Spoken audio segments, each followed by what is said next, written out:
We're here to empower high-income earners to gain back control of your time through financial independence and stop trading your time for money and start letting your money work harder for you. And hey, if you want to meet other high-income earners on their FIRE journey, join our High Income Earners FIRE Facebook group. Every month, we'll have guest speakers and we'll share about what our team is currently working on and allow you to share what you are working on with other high-income earners. Okay, hello everyone. Welcome back to High Income Earners FIRE. I'm a co-host, Cody Ye. Aline Prague is still not here today, but she referred me someone that's really great at land flipping and it's on track to make more than 4 million, not just from land flipping, but from development and all the real estate stuff, just 2022 along. And I don't want to butcher the entire story. We're going to unravel all that, but I want to first welcome Peter Reese. Yes, Cody, thanks for having me. I appreciate it. Cool. So Peter, can you unwind a little bit? I know you have more than 20 years of experience in real estate. How do you start in real estate and what were you doing before you go full-time in real estate? Yeah, well, before I got into real estate, I was actually a financial advisor, Prudential Securities. So I graduated college and I'm actually from Pennsylvania originally. And then after college, decided to move out to California with a friend of mine. Drove out here and I never even visited California before. So it was kind of just a leap of faith, I guess you could say. Drove out here and I figured if I didn't like it, I could always go back. But had a job with Prudential Securities with a Series 7 63 license. And it just really wasn't my passion. I was in it, when during the whole .com bubble happened. That was, 99 and into 2000, and just kind of realized that it wasn't a good fit for me at the time. Went into kind of help my father-in-law with a business he had. I'd met my wife in between that time as well, but but got into real estate basically when we bought our first home and made a little bit of money on it in San Diego, California. Yeah, cool. And did pretty well on it just because, market forces, I guess, brought the value of it up. So it kind of was a little bit of addicting to us. So we ended up buying another house which needed quite a bit of work, did well on that one as well. And then we started flipping homes. And that was kind of our main focus for a while. Got my broker's license. Then how long were you flipping homes for? Probably about 2-3 years, somewhere in that range. Then the market crashed on us here in California and pretty much everywhere, I guess. But I had gotten my broker's license in the meantime. And then after the market crashed, I decided to shift into listing bank-owned properties. So that became my focus for a number of years. And that was great because those were the only properties that were selling. So that gave me a whole new perspective on things, working with banks from that end and helping them sell properties that were foreclosed.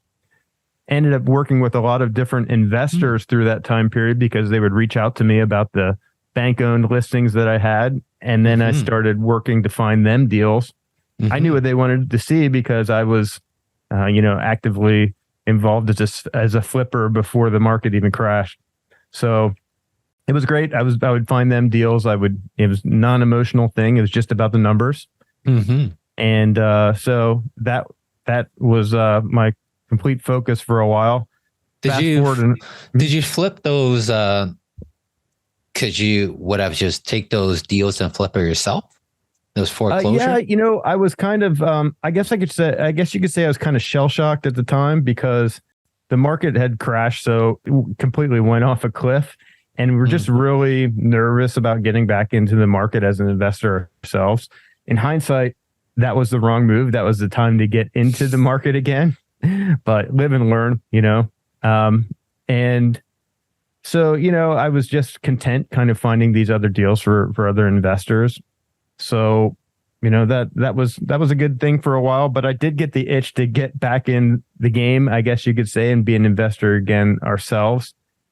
And I knew I wanted to do it, just kind of didn't know what path to take on that. I didn't really want to flip homes again because I I knew that was a lucrative business, but I also knew everything else that goes along with that. The managing the construction projects and the just contractor, kind of the our retail. favorite.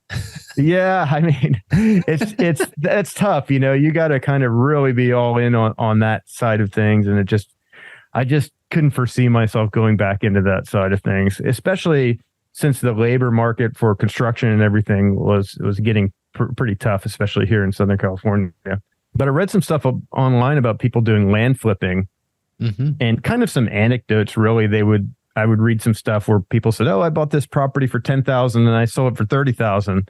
And I thought to myself, "Wow, that's pretty good. I think I could do that." And there was very little information out there, at least free information that I found. I did end up buying a training course from a provider and just kind of went all in, really learned everything I could about the land flipping process. There's a number of different business models within land flipping, but I sort of took that training, adapted it a little bit, and came up with my own system and just went all in. First year was 2021. And we resold our first property in March of 2021. And that first year we did about 1.2 million in revenue from the land flipping business and 50% gross profit margin. So on average, we were able to buy a property and then double it on the resale side of things. And that was an average hold time of about 60 days on these properties, very short-term holds. 2022, we're going to end up somewhere north of 3.5 and a little less than 4 million, depending on what I can get closed this last week here. And that, again, is about 50% gross profit margin. So about tripling our revenue from last year.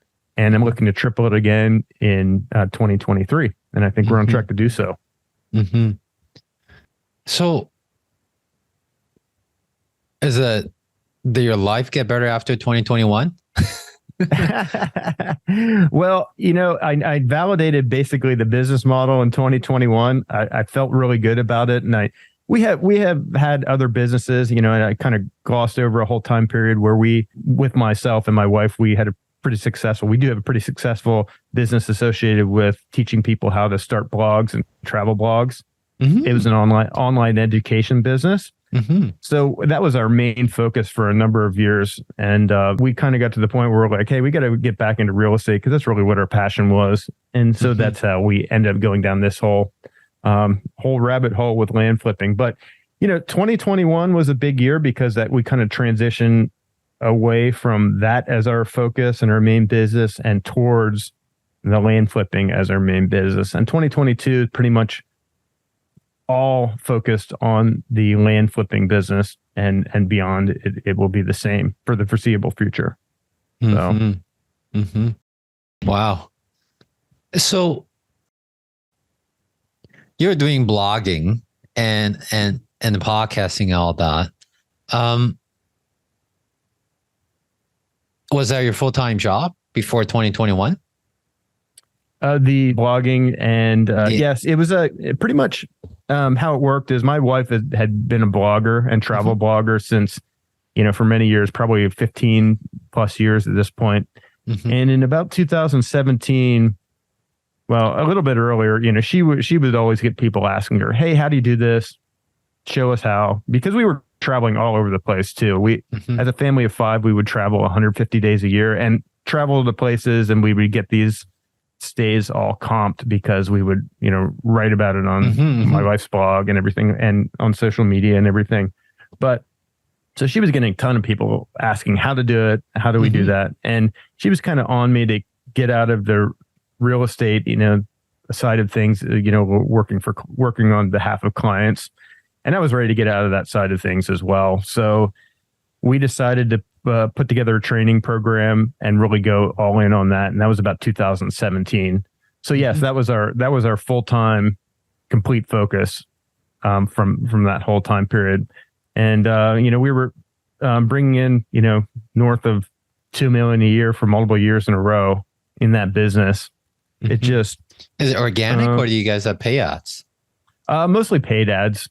It was a combination, but I would say the majority of the revenue was driven from paid ads. So we would generate money from affiliate relationships and also our training courses that we put together. Wow. So, yeah. Wow. So it was already doing really well. And you guys we were doing we were doing really well in that business. Yeah, we just needed a little bit of a change. So that's kind of how we shifted into the land flipping side of things.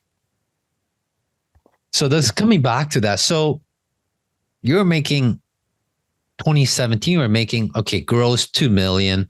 I don't know what's the gross like profit margin. Right. Is it comparable to land flipping? 50%? Is that fair? Yeah, probably similar. Yeah, probably very similar.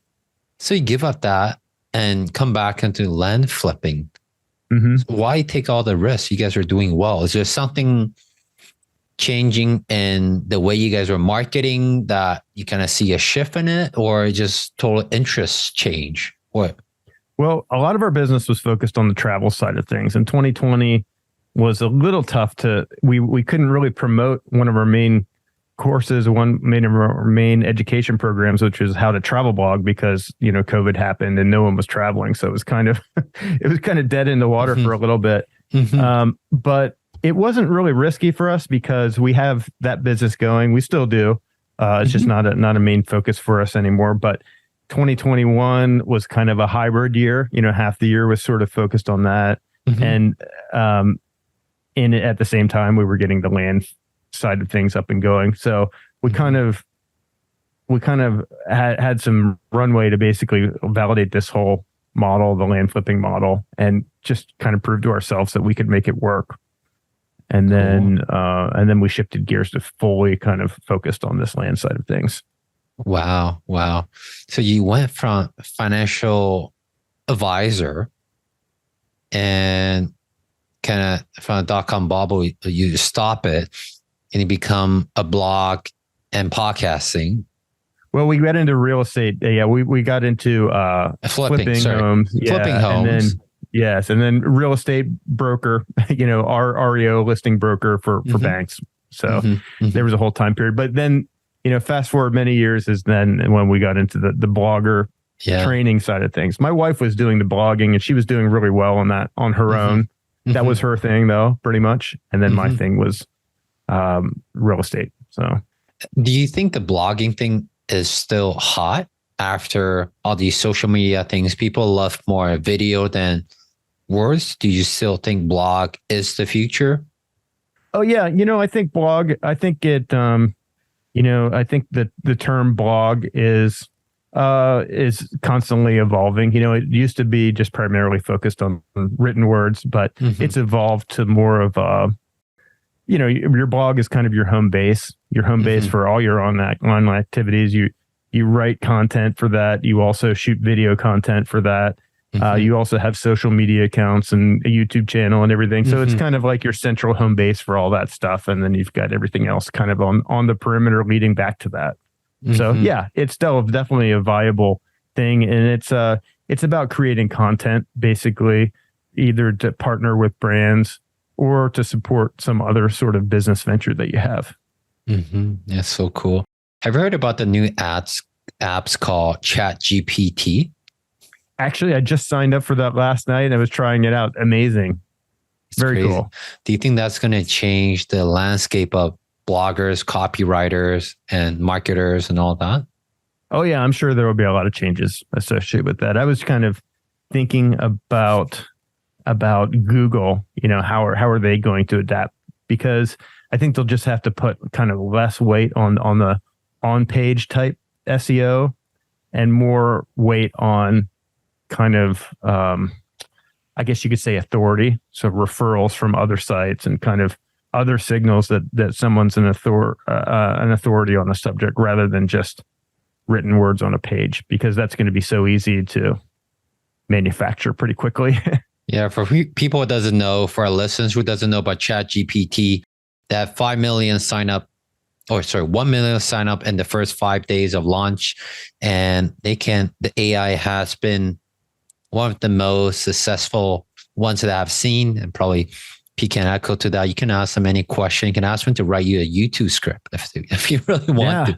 It's not perfect, but the skeleton is really good. It's pretty good. Yeah.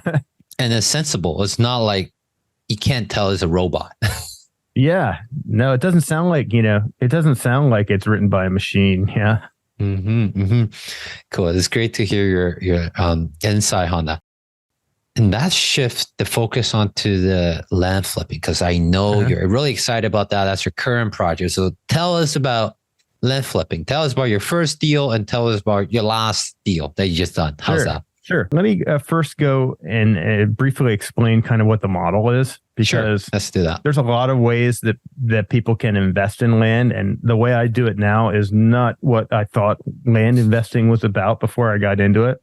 But essentially it's this. It's all focused on short-term holds. And when I say short-term holds, our average hold time is only 60 days that we own these properties. So what we do is, the first side of things is we send out a ton of direct mail to property owners. We compile lists of property owners in a certain area that own land that fit a certain criteria, say 10 acres or more.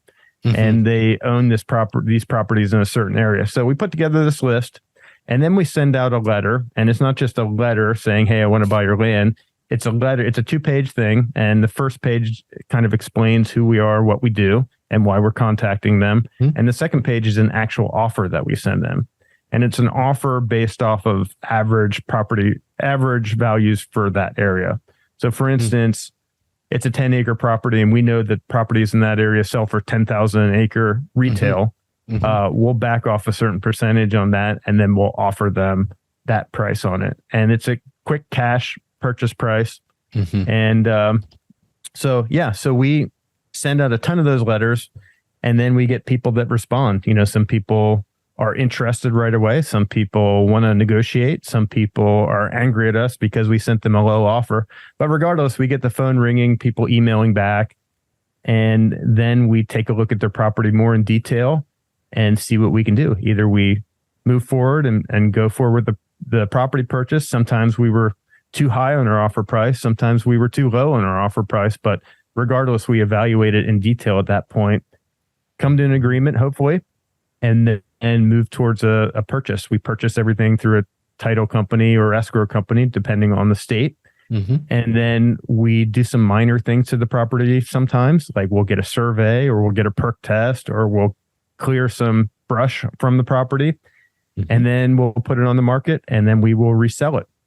And when we resell it, we're able to put it at a price that is slightly below market value, so it sells quickly. So a number of things that are kind of key in that whole process is being able to accurately evaluate the property, sight unseen, or at least from my desktop here in California, all over the country. So we use a number of apps that kind of help us evaluate these properties. One of them is MapRight. And we have a whole due diligence process. We make all kinds of calls to the county and the city, and we send out a photographer to the property to walk the property and get drone photos. So there's a number of things that we do. We also we heavily rely on broker partners, local broker partners, land specific broker partners. So we ask them for their opinion on the property. They let us know what they think they could resell it for. And then we also use them to list the property after we purchase it. So that's kind of the process in a nutshell. And I think you were wondering about, did you want to know about the first deal I did or the last deal? Or I mean, thanks for explaining that, because I'm sure there's some listeners who are flippers. Again, my previous business partner, actually flippers, very similar all the way from yellow mail campaign. Seems like that's your main marketing. Yes. Right, call in, email, screen them, set up an appointment. Here's my offer. Why, find out the 4Ds or whatever. And you buy them. Hopefully you win on the buy, right? And you just kind of clean it up a little bit and you sell them. But this case, you don't really deal with much of a contract. Maybe a little bit. Getting a survey take you maybe latest 2 months, maybe, right? I don't know. In Toronto, it takes a long time. Oh, yeah. Probably not where you are. Yeah, normally pretty quickly. So if that's required, even, the survey is kind of, mostly we don't do those, but a lot of times it's simpler stuff like clearing brush or something like that. So yeah. So how do you compare flipping houses that most people understand with flipping lands. Where do you add the value in that? And what's your winning sauce? Is it the same deal as Cody? You got to buy right. Mm-hmm. Well, you have to buy right. And the thing is with land, you definitely have some more leverage in purchasing because land is not as liquid really as, a house generally. There are no hard money lenders out there for land. So you have to buy everything cash or with a partner that has the cash. But the thing is, it's so it gives you a little more leverage on the purchase. And typically, the sentiment is generally that land takes a longer amount of time to sell. So that's kind of in these, property owners' heads that, hey, they're going to have to sit, if they put it on the market and market it regularly with the broker, they're going to have to, possibly wait some time for their money. So we're the easy solution for them. We're cash and we don't ask a lot of questions. It's just very simple. And we do the deal with them. So it's not for everyone. Some people are going to want to maximize whatever they've got and list it with the broker and are fine to wait that marketing time period and are willing to do some of the things to the property, maybe to enhance its value. We do those minor things to enhance the value sometimes, like the brush clearing and the survey and septic perk test, any of that kind of stuff. Some people, they don't even know how to get started or don't want to do any of that kind of stuff. They don't want to invest any more money before, or they don't have the money to invest in order to sell it like that. So, that's kind of our thing. Sometimes we do other more advanced stuff. Like we'll do like a minor subdivision. Say we'll buy 100 acres and we'll split it up into 5 20-acre parcels. And then we'll sell them off individually. We do that as well sometimes. So you do change the zoning sometimes? Zoning, we haven't got into that. We have done the Just minor severance. Subdivisions. Yeah. And we have done some steps towards major subdivisions, basically hiring an engineer, having them draw up what a potential subdivision would look like, and then kind of market it in that way. So was it all success? Do you have any deals that you kind of like, we thought it was going to turn out this way, but it did not? Do you have any of those stories to share? Or Sure. Yeah, we've done about 100 deals at this point. 100. We've purchased more properties than that, but we've resold about 100 properties so far. And we haven't lost money on any of those deals, knock on wood, but I've gotten pretty close. I've made on a couple of them, $100, $500, something like that. So I would say that the fact that we didn't lose money really is kind of a win in my book, but they didn't go the way I planned. Our goal with all of our purchases really is to double our money and to double it within 60 days. So, sometimes things don't work out that way. Sometimes things work out better, but sometimes things don't quite work out on that. And as long as we're not losing money, I'm fine with it. And we can move on to the next deal and hopefully, one that is a more profitable deal down the road. But so I bought properties that we didn't do so well on though. What's the average price of land you buy and sell? Yeah, right now, I think our minimum buy price is about 20,000, but I'd say on average now it's 30 to 100,000 range. We'll do some more than that sometimes. The most expensive property we've purchased was 315,000, and we resold it for 595,000. So it wasn't quite a double, but it was pretty good. That was a large property, 650 acres. Yes. And I'm kind of shying away from the smaller value properties. There are actually quite a few of them out there, and they generally have some pretty good profit margins. Properties you can buy for 5,000 and sell them for 20,000. I mean, that's a great profit margin. You're, quadrupling your money or something like that. But it's really hard to make the numbers add up fast, doing this smaller. Yeah, hard to scale, right? Especially each deal might take you about the same amount of time, but doubling 10K and doubling 300K is very different. Yes. Definitely. Yeah. So exactly. And, so at the beginning, I was happy to take those kind of deals, but I'm really kind of shying away from those now and trying to really focus on the bigger ones only. What are some of the biggest risks for flipping lands? I know you have done 100 deals. knock on wood, never lost any deals, come close to it. What are some of the biggest risks? If someone is ever thinking about flipping land, I don't think there's a lot. I do know some people who play golf with me, bought the land for like a major land at the major location for $500,000 20 years ago. And he just sold it for 20 million last year. Great. Yeah. And he flipped land. He didn't do anything. That's the he can typical barely model, speak English. Though, Well, that model works. That's the typical model that I thought of when I had in my head about land investing. I thought that's what it was. You buy a property in the path of progress, and then you hold on to it for a while and don't make any income off of it, and then hopefully one day you sell it for a heck of a lot more. This one is completely different in the fact that you're buying something with the intent of holding it for a very, very short amount of time. And in this business, really, the biggest risks are that you're buying something that isn't what you thought it was. So for instance, if you're buying a lot and you're like, okay, this is a great building lot for this area, and then you later find out that it's not buildable for one reason or another, then instantly the property is going to be a lot worse, worth a lot less than what you thought. And so it's doing your due diligence during the purchase process to kind of make sure it is what you thought it is. Thought it was. And there's a lot of different variables. There's a lot of different things you can miss, but it's always better to have a property with more than one exit plan. Say, for instance, you look at that's why I'm kind of gravitating towards the larger properties these days. 10 acres and more is kind of where we're trying to stay. But, the 10-acre property, it could be a potential home site for someone or potential place for them to build a home, or it could be a potential recreational property.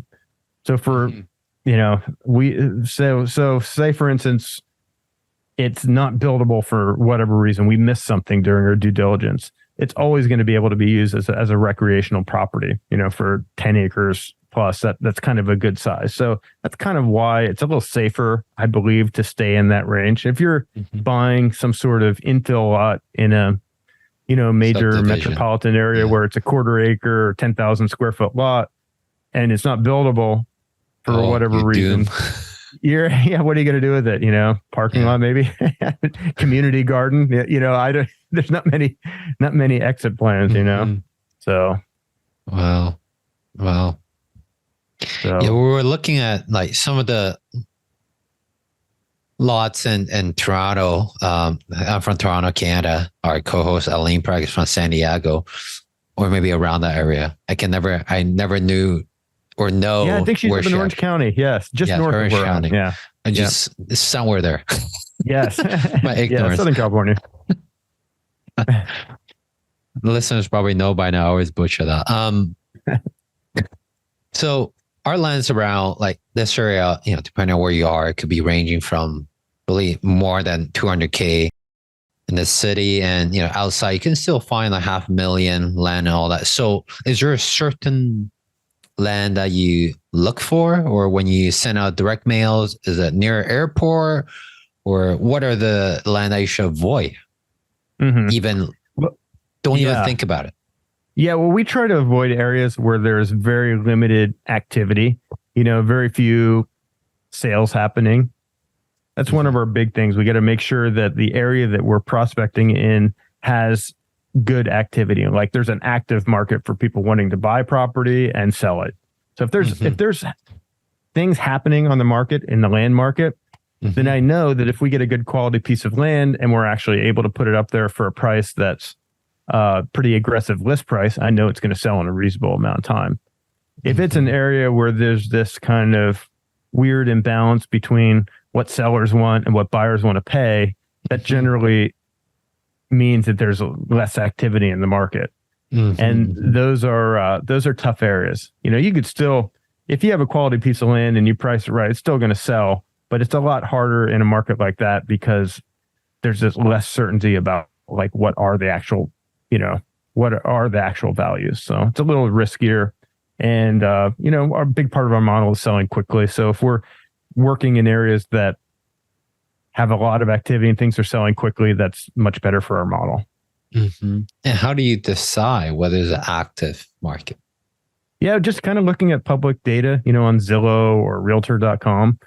doing basic searches. Say, for instance, I pull up a certain county in Maryland, Smith County, Maryland. That's not a real county, but say I look at Smith County, Maryland, and I look at all the 10 acres and above. I put that filter in, just raw land, and I say, like, over the past 12 months, how many properties sold? And then say it says 50 properties sold within that range. And then I look in that same range, 10 acres and above in that county, and I see how many are active. And if it says, 200 properties active that fit that criteria and only 50 have sold in the last year, that's pretty bad. That basically means 4 years worth of inventory. But on the other hand, if I pull up that same county and I see only 10 active properties and 50 have sold over the past year, that's a really good indicator. That means that there's an imbalance between on the market imbalance right now, and it's good if you're a seller. So it's a seller's market. So look for that kind of stuff. That's very, very cool.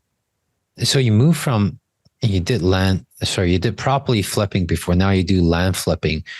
Where do you see you do bring this business to? I know you're probably going to bring in 4 million just this year alone, and it sounds like you don't even visit the land because you leverage your power team. Yes. So what's the next step? Are you going to go to a bigger land, more expensive land? What's the next step for you? Yeah, basically scaling it as much as we can. This year, I really feel like we can do 10 million or above. And to do that, we're going to need to do larger properties and do more of them. So by doing more of them, it generally means that we're going to have to do more of our outreach efforts, which is mostly going to be sending out more mail. Why mail? Why not other type of? Because there's other people do newspaper, magazine, Facebook ads, Google, whatever. But you guys stick with direct mails. Why? Right. Yeah. Direct mail, it works. I mean, for instance, for every deal I get, on average, we're making about $22,000 per property, just as an average over all of our deals. And on average, it costs us about $3,000 in direct mail to get one of those deals. So if you're looking at that ROI, like you would on Facebook, ROI, your ROAS, if you're doing, 2 to 3 ROAS, you're doing really well on Facebook ads. But this is, like 6 or 7 times, if you look at it in that way. So it's really a good return on investment. And that's not even taking into account our portfolio value of the properties that we own that have really been growing. And that doesn't show up in the numbers yet, but it shows up on our, internal tracking. Like our portfolio value of properties we own now is about 2.7 million, and that's all free and clear. So that's kind of, it starts to snowball. It really starts to snowball quickly as far as, and we don't, we don't owe any money on those properties. So your portfolio value grows, but also our numbers grow on the revenue side and the gross profit. What do you mean the portfolio numbers grow? You're planning to sell those, right? Is that the property you're waiting to sell? Yeah. So we've got we've got a group of properties that are in escrow to be resold right now. So those are properties that we already own. So right now we've got, it's over $1 million worth of properties that are in escrow to be resold. So they will be closing in the next 30 to 60 days. So it starts to ramp up pretty quickly. And then we've got, another 1.5 million or so that are on the market to be sold. They're listed for sale. So those don't show up in the revenue numbers for the things yet, but they will show up, down the road. So yeah. And who are the buyers for your hundreds of deals you've done since 2021? Who are the top 3 buyers? Are they farmers? Are they end users, or are they companies, or who are they? Most of the time it's just an end user, someone looking to purchase a property with the intent of building a home on it, or putting a manufactured or mobile home on it, or simply using it for recreation with the idea that maybe someday they will build a home on it. So those are the great majority of our buyers. Sometimes we get a piece of property that has a specific use. So it could be a farmer buyer that's collecting, trying to accumulate properties in a certain area. Sometimes it's a neighbor that's looking to just kind of expand their property. Sometimes, I've sold properties that people want to, put billboards up on them because they're right beside a highway. There's all different kinds of uses. Sometimes we sell it to a small builder or developer that's going to subdivide it further and then build homes on them. Lots of different uses, really. But I'd say the great majority of them are people that are at least thinking that they might put a home on it one day or use it for recreational purposes. That's really, really cool. So we can keep talking about land flipping, I think, for the next few hours, but I want to stay true to our clients because our podcast is called High Income Earners Podcast. Making $2 million, I think it definitely qualifies as high income earners. And you can do it from anywhere in the world right now because you have the power team helping you. So where are you at? Are you still in San Diego, in California? Where are you at? Yep. Yeah, I'm in San Diego. Yeah, a place by the beach here. It's called Del Mar. So, yeah. So, and, all these properties that we do, a lot of them are all over the United States, but mostly East Coast of the United States is where we focus right now. So what's your version of financial independence? What's the ideal lifestyle that you want? Right. Well, for me and my family, just to be able to go wherever we want, whenever we want, and not have to worry about revenue or business or anything like that. So I've been, working diligently to try to build up my team to kind of take all of my tasks away from me. How big is your team now? Well, I've got, I've got basically 6 full-time team members that sort of work on this business. So, kind of always looking for top people to bring onto the team and hopefully take myself out of it one day. So that would I guess be my ultimate. So yeah, that's my goal as well. And I'm getting there. Yeah. Great. Good for you. You focus more on the bigger the problem, right? That's right. That's right. That's very good. So we're going to go into our fire round. We're going to ask 5 questions, but the first question you kind of answered, but I still want to ask you again. If you become a billionaire tomorrow, what would your day look like? It would probably look somewhat similar because I actually like what I do. Normal day would be get up early and go work out, get back and sort of take care of business items after I eat some breakfast at home. And, basically I work from home. I don't go to an office or anything like that. We're from home office that we've got families around. Everyone's kind of here at home. So, and then, do some business things that I need to get out of the way, generally go for a walk, maybe for an hour or 2 with my wife, and then kind of do whatever I want to do for the rest of the day. But I like learning. I like kind of progress. I always like to be in that mode. And if I'm not in a progress mode, then I'm not as happy. So I always like to be working towards something. I agree. We are a rare breed, but I think we are truly the happiest breed because we keep changing our horizon. That's right. We keep finding problems for ourselves. What's next? Right. What's next? And that's what keeps us going too. Yep. Could be good, could be bad, but in our mind, it's good. That's right. Now, second question is, if you lose everything, but you have your knowledge, your reputation, your networks, now I drop $500,000 with you. How would you start over again in today's world? And how would you do that? Yeah, definitely on the land flipping side of things. I feel like, not that it's like a machine to print money, but it's pretty good business model that is pretty close in my opinion with the knowledge that I've got right now and the market conditions. So I would just get, So how would you spend that $500,000? Kind of break it down. How would I spend $500,000? Well, I dedicate a lot of that into the, direct mail. I'd spend a ton of money in direct mail just to send out letters, get the leads coming in, and then start buying and selling properties again. And if the $500,000 didn't kind of allow me to ramp up as quick as possible, then I would bring on some partners to kind of split some of the deals with until I really get the momentum going again. Smart. And I know you already have a podcast.